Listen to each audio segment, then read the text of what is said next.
Palutor, apa yang lu tahu? Kita ngobrol.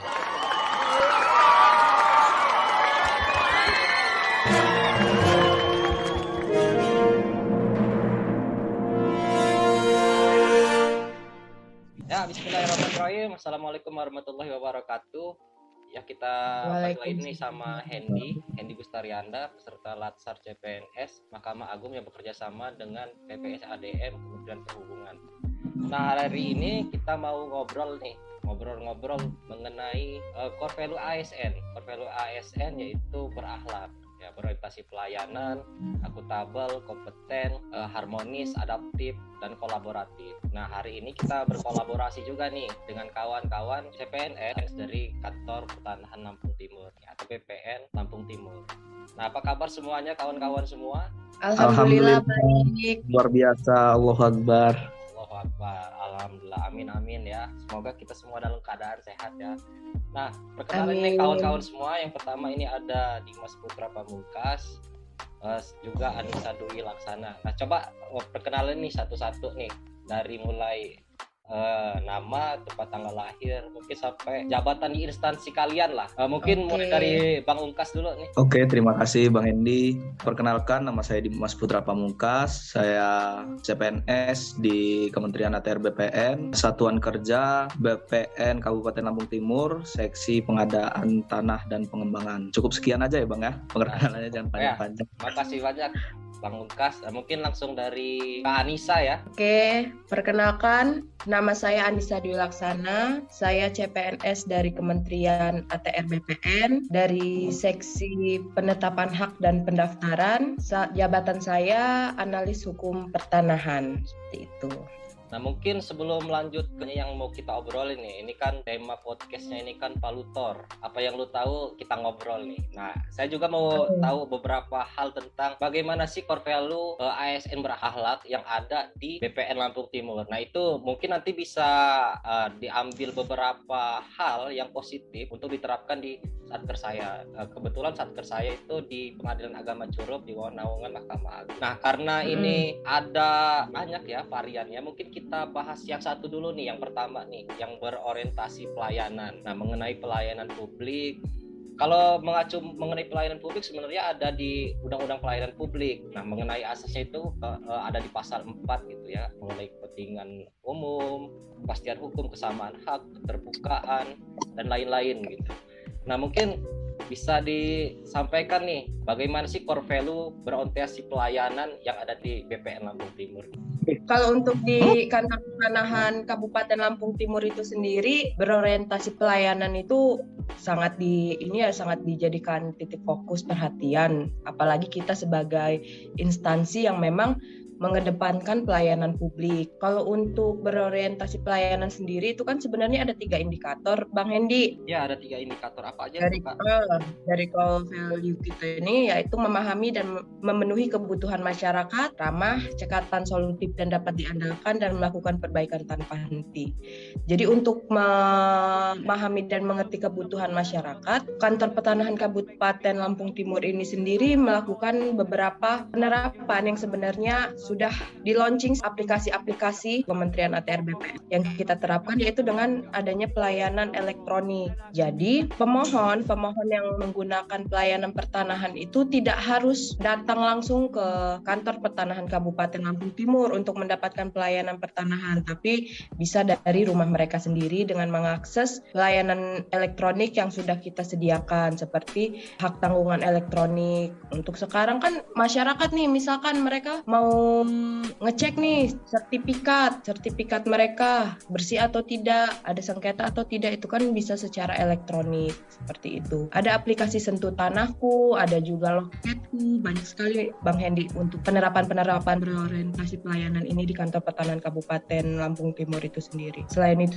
juga petugas loket kita, security kita sebagai garda terdepan yang melayani masyarakat yang duluan nih mereka menghadapi masyarakat yang datang. Itu kan sebagai garda terdepan juga dibekali oleh pemahaman tentang pelayanan pertanahan. Jadi begitu pemohon datang, pemohon bisa langsung dilayani sesuai dengan kebutuhannya, seperti itu, Bang Hendy. Mantap sekali ya. Berarti itu hampir semua kantor pertanahan di seluruh wilayah Indonesia itu udah menggunakan aplikasi berbasis elektronik ya? Iya, benar sekali Bang Hendy. Jadi memang Kementerian ATR BPN mencanangkan program-program elektronik jadi bisa memudahkan masyarakat untuk mengakses pelayanan pertanahan itu sendiri. Seperti itu. Terima kasih Kak Anissa. Mungkin saya ke Bang Ungkas ya.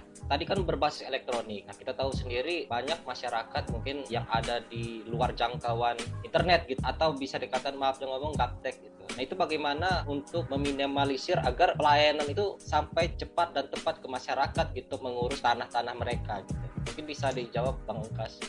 Baik, terima kasih atas kesempatannya Bang Hendy.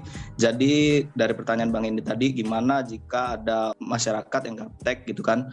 Kami tetap membuka pelayanan offline di kantor Bang Hendy. Di situ juga ada loket, ada beberapa teman-teman yang buka loketnya. Jadi jangan takut untuk masyarakat yang nggak bisa main medsos atau segala macamnya, tetap kami layani dengan baik di kantor pertanahan itu Bang Hendy. Karena benar kata Kak Anissa, pelayanan pada masyarakat tuh jadi garda terdepan di kantor kami. Saya mau nambahin sebenarnya dari Mbak Anissa tadi, pendaftaran secara elektronik itu kan hal yang baru gitu Bang Hendy. Kami juga melakukan sosialisasi gitu Bang kepada masyarakat, khususnya pada masyarakat yang ingin melaksanakan pendaftaran pertanahan secara online kan. Kami di kantor pertanahan Kabupaten Lampung Timur juga melakukan sosialisasi terkait dengan pelayanan itu Bang, yaitu melalui media sosial. Orang-orang zaman sekarang ini kan rata-rata sudah memiliki gadget gitu Bang, dan rata-rata mempunyai media sosial seperti Instagram, Facebook, dan TikTok itu terutama Bang. Itu jadi fokus utama kami juga tuh, menyasar teman-teman milenial gitu Bang untuk sosialisasi tersebut. Itu kan termasuk dari berorientasi pada pelayanan juga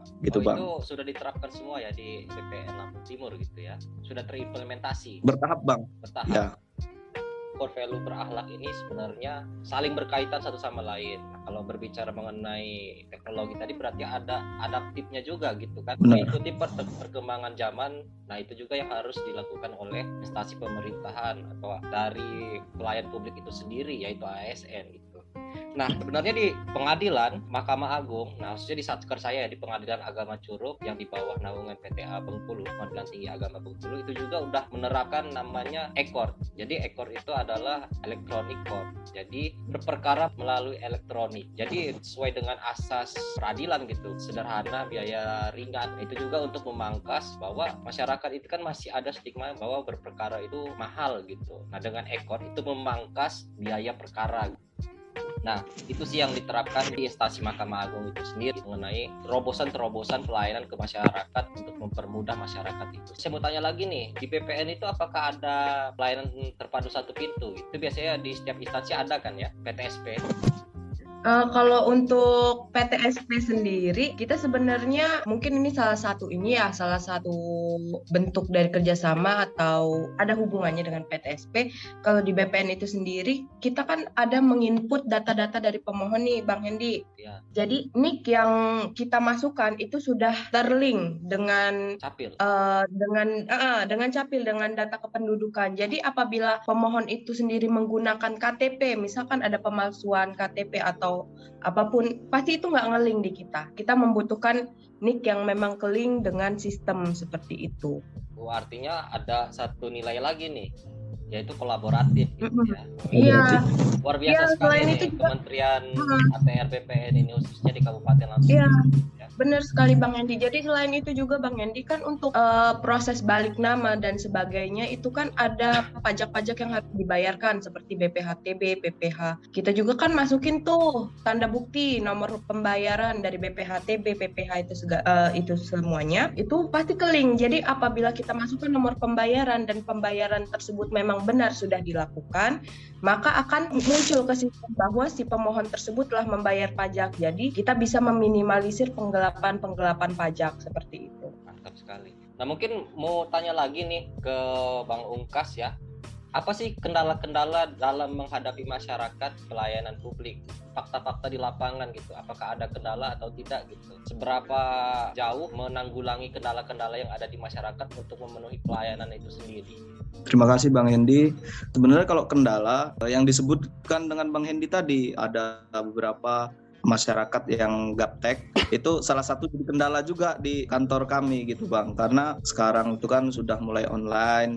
Yang disebutkan Kak Anissa tadi kan ada link, nick segala macamnya itu ya. Kendalanya di Lampung Timur itu lumayan banyak masyarakat yang KTP-nya itu nggak tahu gimana cara ngurusnya, tapi nggak ada gitu Bang di datanya. Itu jadi salah satu kendala, terutama untuk PTSL gitu Bang ya. Ada pendaftaran PTSL masuk berapa ribu bidang tuh. Ada beberapa masyarakat yang KTP-nya tidak bisa terdetek gitu Bang di sistem Capil. Itu menjadi salah satu kendala kami juga. Itu juga menghambat gitu Bang, menghambat proses pendaftaran tanah itu sendiri gitu Bang. Kami juga ingin tahu sebenarnya Bang, karena ini kan bentuknya diskusi, kami juga ingin tahu bagaimana sih bentuk berorientasi pelayanan di kantornya Bang Hendy sendiri, karena ini kan bisa jadi untuk masukan untuk kami juga gitu Bang. Kalau di Pengadilan Agama Curug sebenarnya kita menerapkan 5S ya. Kalau pemohonnya langsung datang gitu, ingin mengajukan gugatan, permohonan dan lain-lain.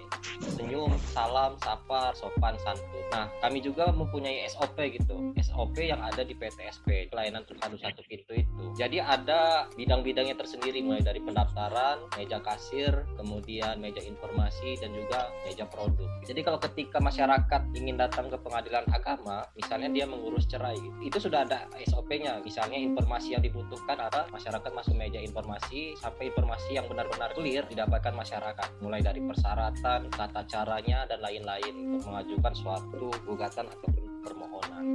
Nah, kemudian diarahkan ke e-court gitu, berperkara melalui online untuk memangkas biaya perkara. Nah, kemudian SOP yang kami layani adalah bagaimana kecepatan waktu. Kecepatan waktu dalam artian bahwa pendaftaran itu tidak bertele-tele gitu. Misalnya ketika pemohon mau mendaftar, kalau tidak ada kendala teknis, misalnya jaringan atau yang lain-lain, itu 10 menit langsung selesai. Nah, kemudian untuk yang pelayanan ke masyarakat lainnya juga ada reward dan punishment kepada kami gitu di SOP-nya. Ketika pelayanan kami tidak sesuai, boleh ada itu pengaduan dari masyarakat dan kami harus memberi kompensasi ke masyarakat. Nah, kompensasinya itu berupa barang yang kami berikan gitu, yang barangnya itu berupa tumbler.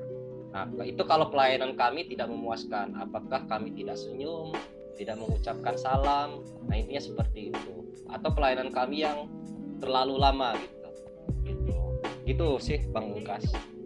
Oh, berarti jika ada yang tidak sesuai dengan SOP, masyarakat tuh bisa langsung komplain di situ Bang? Apa melalui kotak apa gimana? Bisa melalui kotak, bisa melalui survei yang kami berikan, bisa juga langsung ke meja informasi dan pengaduan. Dan kami berkewajiban untuk memberikan kompensasi. Nah, kompensasinya itu biasanya tumbler gitu. Itu yang sudah ada di SOP kami gitu. Mengurangi limbah plastik juga kan kita berikan tumbler. Tapi alhamdulillah selama saya di Pengadilan Agama Curug belum ada itu. Semoga tidak ada juga. Oke, terima kasih ini buat Kak Anissa, Kak Ungkas juga ya, udah berbincang-bincang di podcast Palutor. Apa yang lu mau kita ngobrol gitu. Banyak masukan-masukan juga dari Kak Ungkas dan Kak Anissa kepada saya agar menerapkan core value ASN berhalak, agar ASN sebagai pelayan publik, salah satu tugasnya itu mendapatkan kepercayaan di masyarakat bahwa tidak ada lagi stigma negatif seperti terjadi di masa lalu bahwa ASN itu mintanya dilayani, seharusnya menjadi pelayan masyarakat. Nah, mungkin itu saja podcast kita kali ini. Terima kasih buat Bang Ungkas dan Kak Anissa dari Kantor Pertanahan Kabupaten Lampung Timur. Semoga reforma agraria sejati itu tercapai, khususnya tanah. Amin. Oke, kita tutup aja podcast kita pada hari ini. Wabillahi taufik wal hidayah. Wassalamualaikum warahmatullahi wabarakatuh. Waalaikumsalam warahmatullahi wabarakatuh.